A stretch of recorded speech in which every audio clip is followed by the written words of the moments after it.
마태복음 17장 14절에서 21절의 이야기는 한 아버지가 자신의 아들을 고치는 이야기죠. 그 아들은 질병을 앓고 있었는데 간질이라고 하는 질병을 앓고 있었고, 그 아버지가 이 아들을 데리고 왔습니다만 제자들이 고치지 못하는 것이었어요.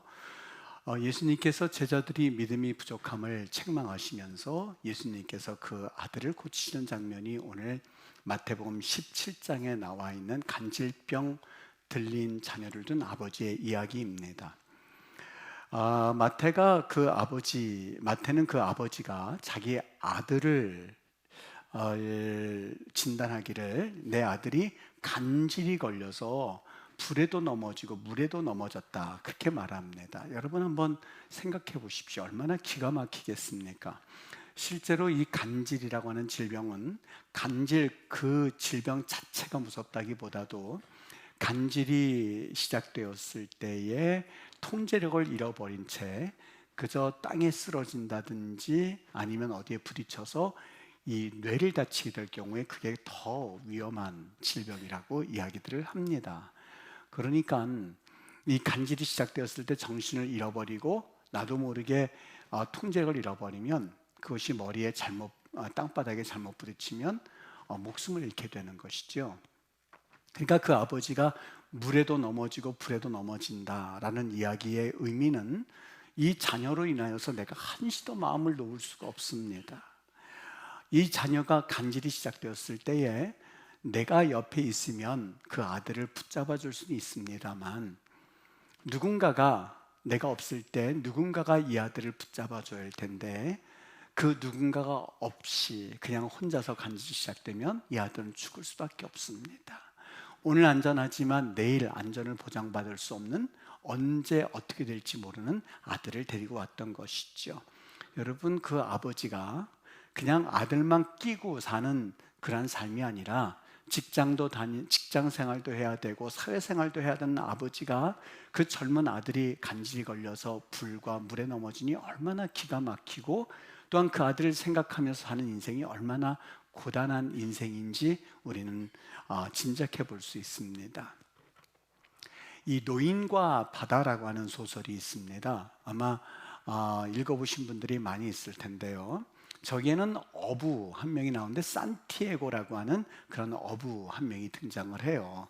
나이가 들어서 이제는 고기를 잡지 못하는 그러한 노쇠한 육신을 이끌고 마음 가운데 한 가지 희망이 있었는데, 나 나가서 다시 한번 고기 좀 잡고 싶어. 좀 사람들에게 보란 듯이 내가 늙지 않았다는 것을, 늙었어도 나는 어느 정도 어부라고 하는 것을 보여주고 싶어 라고 하던 차에 그가 작은 배를 몰고 나갔는데 마침 이 엄청난 크기의 물고기 마를린이라고 하는 물고기를 그가 만나게 됩니다.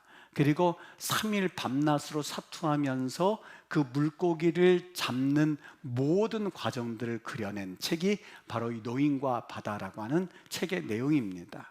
얼마나 그 묘사가 아주 리얼하고도, 그리고 우리의 마음을 후벼팔 만큼 표현을 쓰는지 그 표현이 이렇습니다.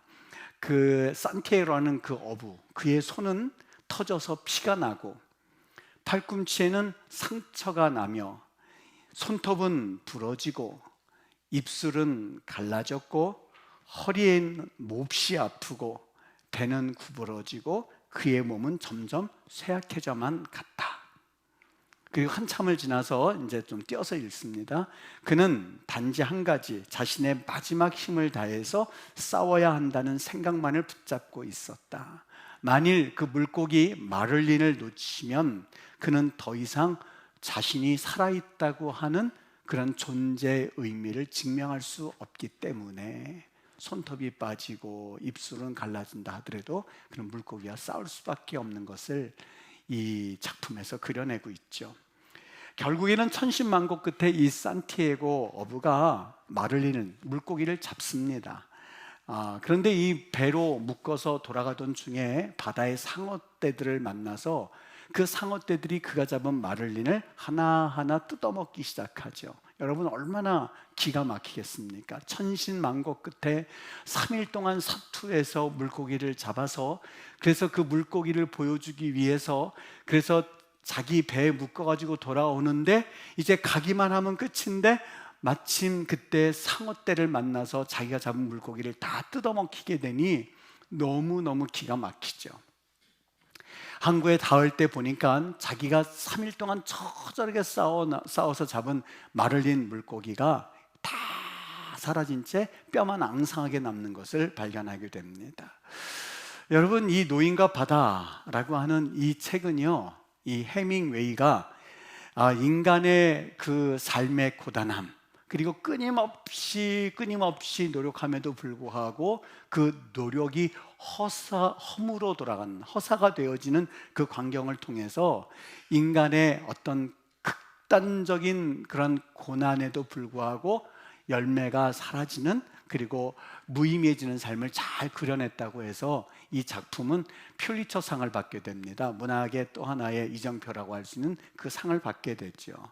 여기 물고기 마를리는 아마 모르긴 몰라도 이 분명히 인간들이 가지고 있는 어떤 목표, 명예 혹은 권력 혹은 뭐 재물 아니면 사랑 아니면 그 뭐가 되었든지 간에 내가 추구하는 그 목표가 될 것이고, 그 물고기 마를린과의 싸움은 분명히 인간의 그것을 얻기 위해서 매일같이 치열하게 살아가는 우리의 삶, 새벽부터 나가서 밤늦게까지 새벽 1시에 들어와서도 고단한 몸을 이끌고 그 다음에도 나가야 되고, 몸은 천근만근 무거운 납덩이처럼 되어 있음에도 불구하고 나가서 그 목표를, 돈을 벌어와야만 가족이 살고, 그리고 내가 일을 해야만 살아가는 우리 인간의 어떤 치열한 삶의 전쟁을 묘사하는 그 물고기의 사투, 그리고 배에 남은 앙상한 뼈를 보면서 인간이 그렇게 노력했음에도 불구하고 사실상 그 모든 것들에 대한 열매를 거두지 못하는 이 허망함을 보여주는 작품이라는 생각이 들었습니다. 여러분, 우리의 삶은 이런 끊임없는 전쟁과 똑같다라는 생각이 들었어요. 금방 이야기했습니다만 새벽에 나가서, 그래서 밤늦게까지 주변에서 나도 마찬가지겠지만 주변에서 그런 이들을 여러분 보지 않습니까? 일상이 반복되어지는 것이죠.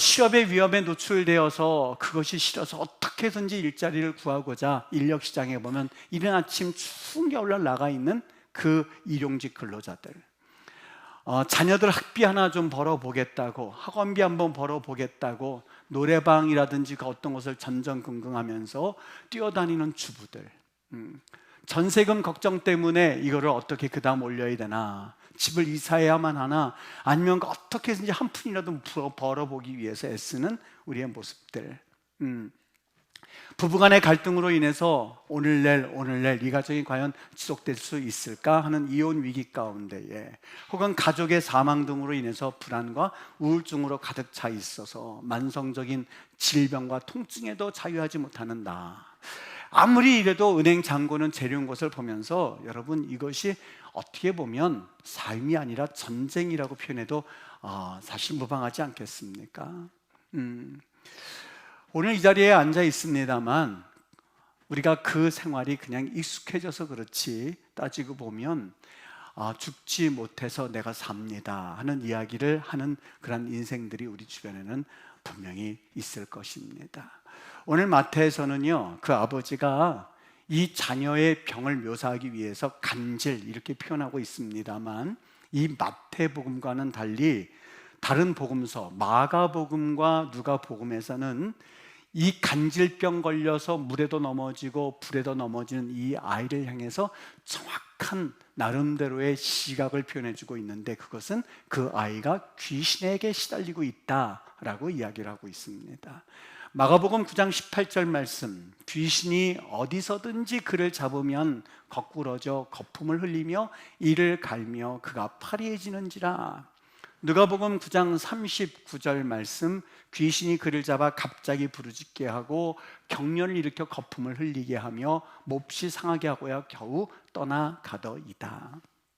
여러분, 왜 마태는 질병이라고 표현했을까? 아마 그 아버지가 너무너무 그 아이의 상태에 대해서 말하고 싶은 나머지 간질이라고 표현했습니다만, 이 병은 신경정신과를 가야 낫는 병이 아니었었어요. 마가와 누가는 정확하게 이 병은 신경정신과를 가야 될 것이 아니라 사실 그가 가야 할 곳은 다른 곳에 있다고 하는 것을 분명히 알고 있었고, 마태를 기록한 이 마태복음에 나와 있는 그 아버지도 역시 나름대로는 간지라고 표현을 했습니다만, 그가 가야 할 곳이 신경정신과가 아니라 바로 예수께 나아가야만 나을 수 있다는 것을 그는 직감했던 것이죠. 여러분, 우리가 믿습니다 할 때에 우리가 인정하고 고백하는 것이 한 가지 있습니다. 그 많은 것들 중에 한 가지가, 하나님이 지으신 이 세계에는 두 가지 세계가 있습니다. 첫째는 눈에 보이는 세계가 있고 눈에 보이지 않는 세계가 있습니다. 눈에 보이는 하늘이 있고 눈에 보이지 않는 공중 세계가 있습니다. 에베소서 2장 2절에 보면, 그때 너희는 그 가운데서 행하여 이 세상 풍조를 따르고 공중 권세 잡은 자를 따랐으니 곧 지금 불순종의 아들 가운데 역사하는 영이라. 여러분, 하나님을 대적하는 영이 있고 우리가 보이는 이 하늘도 있지만, 공중 세계에는 바로 이 하나님을 대적하는 마귀의 권세가 지배하고 있는 세계에 우리가 살아가고 있다고 성경은 말씀합니다. 우리는 이것을 믿습니다.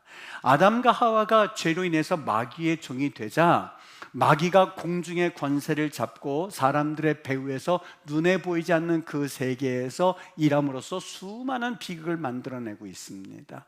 여러분, 그러니까 우리에게 나타나는 모든 끔찍한 일들, 비극은 바로 그 배후에 힘이 있는 것이지요. 그 영향을 받습니다. 마귀는 눈에 보이는 이 세계를 이용하여서 사람들로 하여금 죄를 짓게 만드는데, 눈에 보이는 그 세계는 눈에 보이지 않는 세계, 즉 마귀의 세력에 의하여서, 그래서 이를 항상 조종당하고 우리는 영향을 받고 있습니다. 우리가 보기에는 가인이 아벨을 미워한 나머지 그를 죽였구나, 이렇게 생각을 합니다만, 성경에서는 분명히 그 배후 세력을 우리에게 말씀하고 있습니다. 요한일서 3장 12절 말씀, 가인같이 하지 말아라. 가인같이 하지 말아라.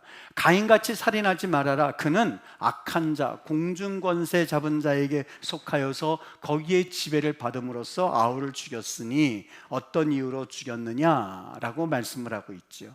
여러분, 문제의 배후에는 항상 그런 힘이 있다는 것을 성경은 말씀하고 있습니다. 우리 눈에 보이는 세계에 따라서 인기 있는 직장이나 사회적 명성을 얻는 직업이나, 그리고 고급 자동차나 스마트폰이나 눈에 현혹되어서 그 모든 것을 쫓아가고 있습니다. 그런데 그 모든 것을 쫓아가는 우리의 모습대에는 문제의 배후에서 역사하는 힘이 있다는 것을 기억해야만 합니다.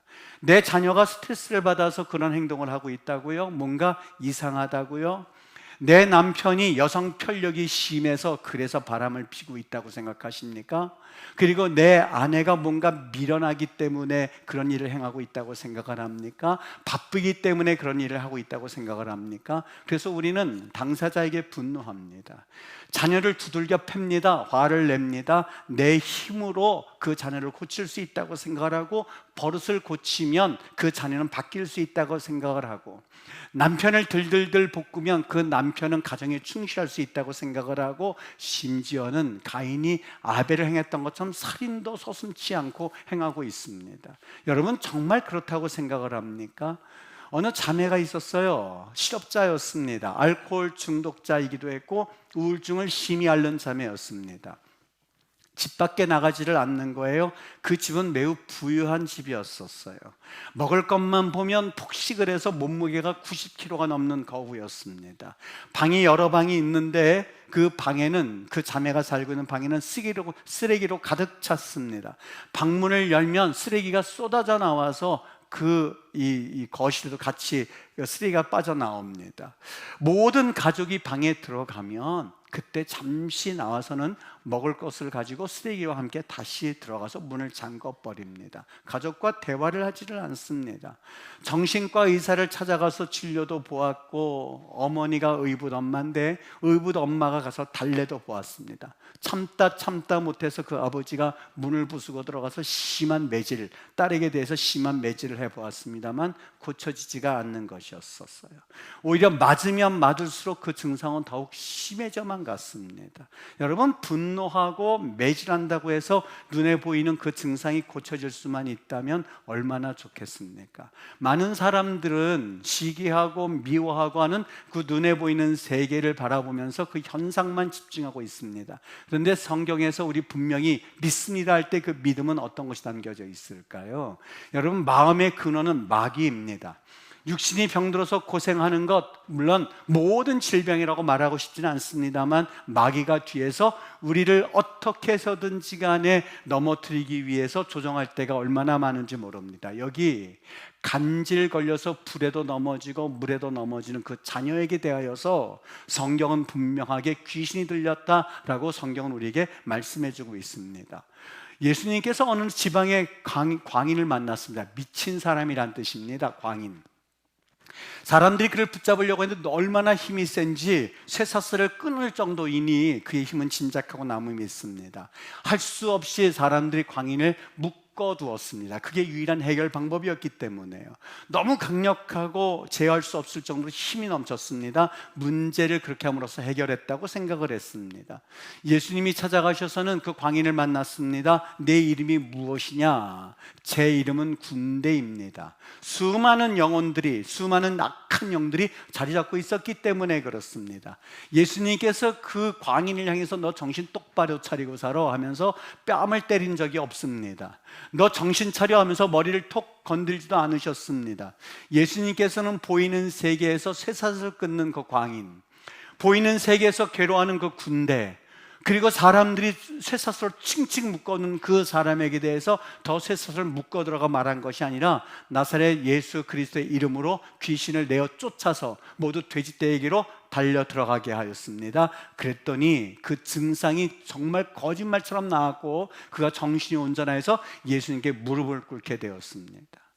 눈에 보이는 세계만 의지하기 때문에 우리는 정신적으로, 감정적으로, 물리적으로 힘을 쏟고 분노하고 화를 내고 강하게 훈계하려고 하고 어떤 사람이 부적절한 행동을 할 때에 그 사람을 돌이키기 위해서 우리가 최선을 다해서 야단을 치면서 그래서 고치려고 합니다. 그런데 여러분, 그 문제가 적인 문제인 이상, 귀신이 역사하는 이상 우리는 그것을 우리 힘으로 해결한다는 것 자체가 사실상 전혀 맞지가 않습니다. 눈에 보이는 세계 것 뒤에 눈에 보이지 않는 세계가 있는데 눈에 보이는 세계를 고친다고 해서 어떻게 그것을 고칠 수 있겠습니까? 예수님께서는 너 정신 차려라 라고 훈계하거나 행동하라고 강요하지 않았어요. 대신 귀신을 내어 쫓았습니다. 기도하면 보이지 않는 세계를 지배하는 생명 되신 예수 그리스도를 경험하게 됩니다. 예수께서 간질 앓고 있는 이들을 고치지 못한 제자들을 향해서 믿음이 없고 패역한 세대야라고 말하신 이유입니다. 여러분, 눈을 감고 기도하면 보이는 세계 말고 보이지 않는 세계가 열리게 됩니다.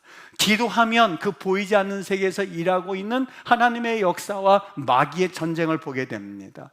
아브라함은 눈에 보이는 세계 갈대아 우르라고 하는 좋은 직장도 있었고 안정된 집도 있었고 모든 생활이 편안했습니다. 그리고 그곳의 직장이 일상적인 생활을 하는 사람이었었어요. 어느 날 기도하다가 눈에 보이지 않는 세계에서 하나님의 음성이 들리기 시작했습니다. 내가 네게 지시할 땅으로 갔으면 좋겠다. 처음에는 그 세계가 무엇인지 전혀 이해가 되지 않았습니다만 조금씩 그 세계가 커 보이기 시작했고 처음에는 눈을 감았을 때만 보였는데 이제는 눈을 떠도 그 음성이 들려지기 시작했고 그 세계가 보이기 시작했습니다. 처음에는 그러려니 했는데 그것이 압도되어서 더 이상 견딜 수가 없어서 그는 하나님의 음성을 따라서 하나님이 지시할 땅으로 자기의 처자식들을 이끌고 그리고 가는 그 믿음의 발걸음, 여러분 성경에서 직접 표현하지 않습니다만 그 믿음의 그 보이지 않는 세계에 압도되어서 보이는 세계 사람들이 보기에 저런 바보 같은 아브라함, 저런 미련한 뚱딴지 같으라고 하는 그 말을 들을 수 있지만 우리는 그것을 일컬어서 믿음이라고 말합니다. 보이는 세계에서는 여전히 문제가 존재하고 있습니다. 그러나 눈만 감고 나면 그 보이지 않는 세계에서는 실제적으로 그 모든 문제가 해결되기 시작합니다. 상황은 분명히 눈을 뜨면 전혀 변화된 것이 없는데 그 문제 너머에 계신 하나님이 보이기 시작하면서 조금씩 내 마음이 기뻐지기 시작하고 은혜가 있기 시작합니다. 그러나 눈만 뜨면 그 세계는 그대로 여전히 변함이 없는 것처럼 보입니다. 여러분 아십니까? 어린아이가 자다가 일어나서 우는 경험을 본 적이 있으실 겁니다. 아이가 잠에서 깨어나면서 울음을 터뜨렸을 때에 그 아이는 꿈속의 세계와 현실 세계가 혼돈이 되어서 그저 꿈속에서 울던 그 기쁜 일들, 그러한 그 슬펐던 일들 따라서 웃기도 하고 울기도 합니다. 마찬가지입니다. 기도를 하면 할수록 보이지 않는 세계에서 눈을 떴음에도 불구하고 보이는 세계가 있습니다. 보이는 세계에서 그저 그것을 그 보이지 않은 세계에서 들었던 것들을 우리가 행하고자 할 때가 있습니다. 그게 바로 예레미야에게 일어났어요. 너무나 이상한 광경이 펼쳐지기 시작했는데 예루살렘 성이 무너지는 모습이었었어요. 얼마나 생생했는지. 아직은 눈을 뜨면 예루살렘이 그대로 존재하고 있고, 그리고 유다가 존재하고 있는데 눈만 감으면 예루살렘 성이 멸망하고 그리고 사람들이 고난당하는 엄청난 광경을 보기 시작합니다. 하나님께서 예레미야 1장 13절에 말합니다. 예레미야야, 네가 무엇을 보느냐? 예레미야가 답을 합니다. 제가 지금 눈을 떴음에도 불구하고 현실 세계에서 끓는 가마를 봅니다. 그 윗면이 북에서부터 기울어졌습니다. 여호와께서 말씀합니다. 북방에서부터 재앙이 일어나서 모든 주민들에게 끓는 가마의 물이 부어지리라. 여러분, 지금 예루살렘은 태평성대를 걷고 있었습니다. 지금처럼 주식이 너무 올라서 사람들의 재산이 불어나고, 그리고 모든 것들이 다 형통하고, 그리고 자녀들마다 취직적 걱정 없이 다 되어지고, 온 나라가 이구동성으로 지금은 황금기와 르네상스 시대에 외쳐있는 때가 예레미야 시대였었습니다. 예루살렘이 멸망한다, 그것을 이야기하는 것 자체가 어불성설이었었어요. 근데 꿈을 꾸기 시작한 것이 아니라 하나님께서 눈만 감으면 보여주는 것이었었는데, 너 뭘 보고 있느냐? 끓는 가마를 보고 있습니다. 그것이 기울어졌습니다. 그 끓는 가마가 다 엎어져서 모든 주민들에게 부어질 겁니다. 다 살이 살살 녹고 뼈가 녹습니다. 그걸 보고 있습니다. 정확하게 40년 이후, 50년 이후에 유다가 그런 일을 당하는 것을 사람들은 목도하게 됩니다. 여러분, 눈에 보이는 것을 부정하십시오가 아니라, 눈에 보이긴 보이지만 기도할 때마다 눈에 보이지 않는 그 세계가 나를 압도하여서 눈을 떴음에도 불구하고 끓는 가마를 보는 세계입니다. 눈을 떴음에도 불구하고 모든 대한민국 서울이 온전하게 되었는데, 이 대한민국 서울의 여러 가지 궁핍과 곤란함과 아우성 소리가 들리는 것을 보는 세계, 그것을 일컬어서 우리는 또 다른 말로 믿음의 세계라고 봅니다. 마치 아기가 깨어나서 울던 그 모습들, 아기가 깨어나서 웃던 모습들, 지금은 이구동성 아우성이지만 기도만 하고 나면 하나님께서 회복하실 것을 보면서 현실은 변함이 없는데, 현실은 자녀들이 지금 저렇게 문제를 일으키고, 남편이 가정으로 돌아오지 않고, 아내가 집을 떠나고, 그리고 모든 것들이 뒤죽박죽 되어 있고, 그리고 은행 창구는 비어 있고, 아무런 희망이 보이지 않는데 눈만 감으면 보여주시는 하나님의 희망찬 소식, 눈을 떠서 봤더니 여기는 화평과 기쁨이 있는 것이 아니라 현실은 전세금이 올라가서 난리인데도 불구하고 내 마음의 기쁨과 감사함과 충만함으로 인하여서 보이지 않는 세계가 나를 압도하기 시작하는 것, 이것을 일컬어서 우리는 믿음이라고 말하고, 히브리서는 이것을 일컬어서 믿음은 바라는 것들의 실상이란다, 그리고 믿음은 보이지 않는 것들의 증거란다 라고 우리에게 자신의 언어로 표현해주고 있습니다. 눈에는 보이지 않지만 하나님의 약속이 실제라고 믿어지고, 눈에는 보이지 않지만 하나님의 말씀이 현실보다 더 확실하고 믿어지는 순간, 여러분, 그 믿음은 바로 바라는 내 안에 실상으로 나타나기 시작하고, 그리고 증거로 나타나기 시작하는 것이죠. 오늘 여기 간질병 들린 아들을 둔 아버지의 마음이 얼마나 애 같았을까? 여러분, 예수님 당시에 그 사건이라고 보십니까? 아니요. 이것은 오늘 죽지 못해서 이 자리에 와 있습니다는 우리의 삶의 모습입니다. 이 시간에 가면 아르바이트해서 내가 돈을 좀 벌 수가 있고, 직장에 나가면 얼마를 벌 수가 있는데, 내가 그럼에도 불구하고 그 모든 것을 다 뒤로 하고 오직 주 되신 하나님 아버지께 내가 나아온 것은, 내 삶의 현장이 정말 힘들고 노인과 바다의 그 3일간의 사투처럼 내 손이 굳은 살이 벗겨지고, 그리고 내 정신이 빠져나갈 만큼 내 몸은 녹초가 되어 있음에도 불구하고 하나님 앞에 나와야 나는 살 수가 있다라는 각오를 가지고 나온 그 한 영혼에게, 여러분, 우리는 그 영혼을 그저 위로해서 보낼 수 없습니다. 간질병 듣는 아버지야 괜찮아질 거야 라는 긍정적인 이야기를 여기서 들려주기 위함이 아니에요.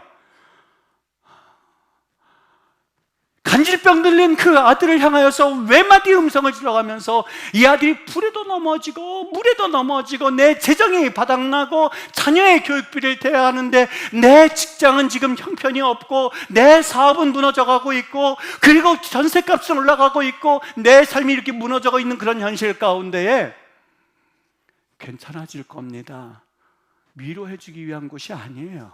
그렇지 않아요. 그걸로 살아갈 수가 없어요.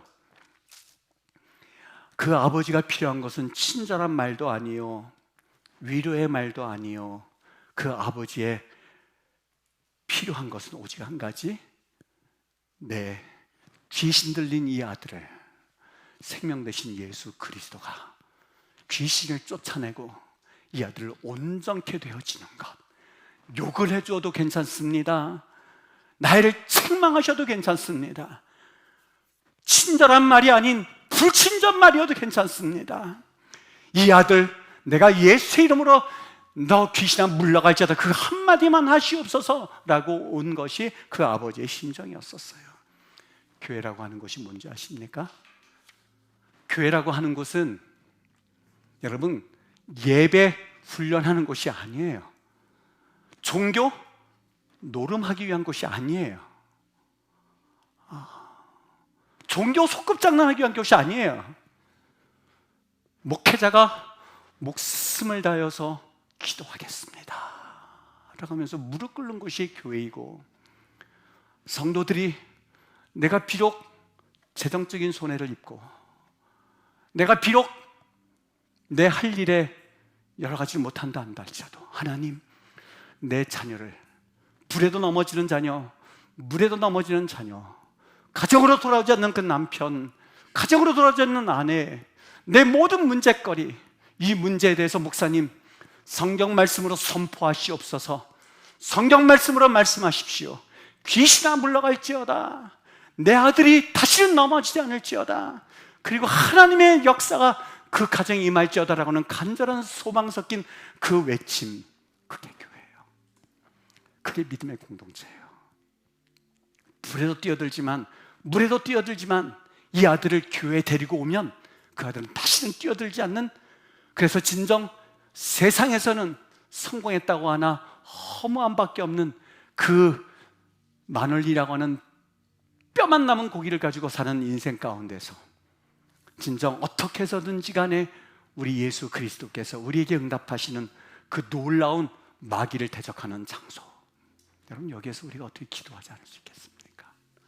여기서 우리가 언제나 기뻐하면서 그냥 위로의 말, 친절한 말, 능력이 역사하지 않는 그러한 긍정적인 말로 여러분 때울 수가 있겠습니까?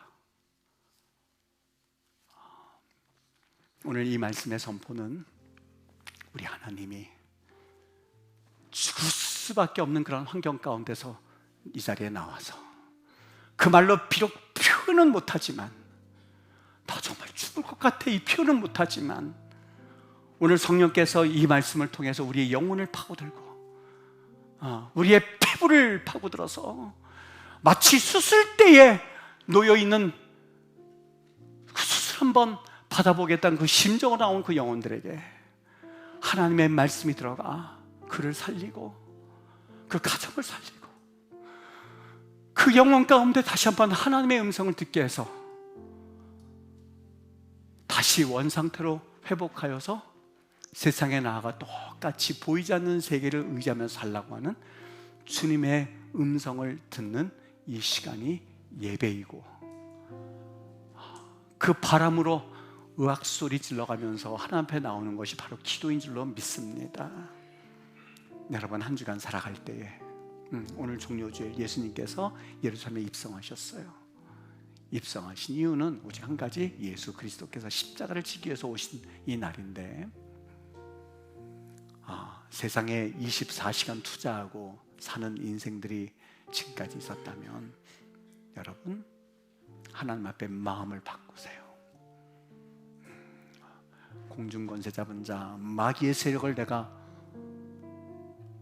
통제하지 아니하면 눈에 보이는 세계에서는 이것을 우리가 이길 수 있는 힘이 없다는 것을 믿으시고, 여러분, 이 말씀이 외쳐질 때에 그냥 흘려서 비로 빠져나가게 하지 마시고 어떻게 해서든지 간에 성령의 은혜 붙잡겠습니다.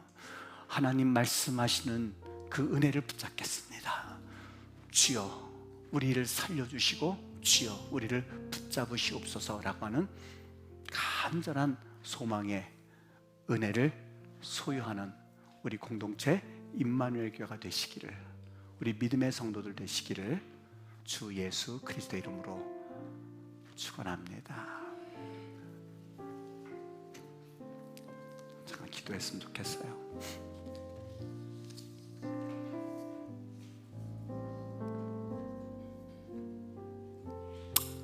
하나님 앞에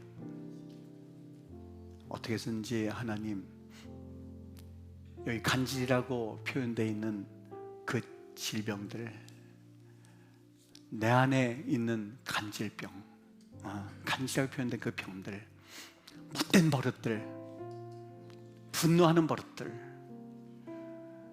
사기하고자 하는, 속이고자 하는 마음들, 시기하는 마음들, 살인하지 않았지만 이미 미워하는 것이 살인이라고 하는 예수님의 말씀에 의하면 수도 없이 살인했던 우리의 마음들, 아버지, 이 귀신들이 예수의 이름으로 떠나게 하시고, 공중권세 잡은 자들 예수의 이름으로 떠나게 하시고, 우리 자녀들 내가 눈에 보이는 것으로 매질하고 고쳤다고 생각했었던 내 모습들, 아버지, 이 시간에 하나님 다시 한번 회개하오니 하나님 나를 붙잡아 주시옵소서.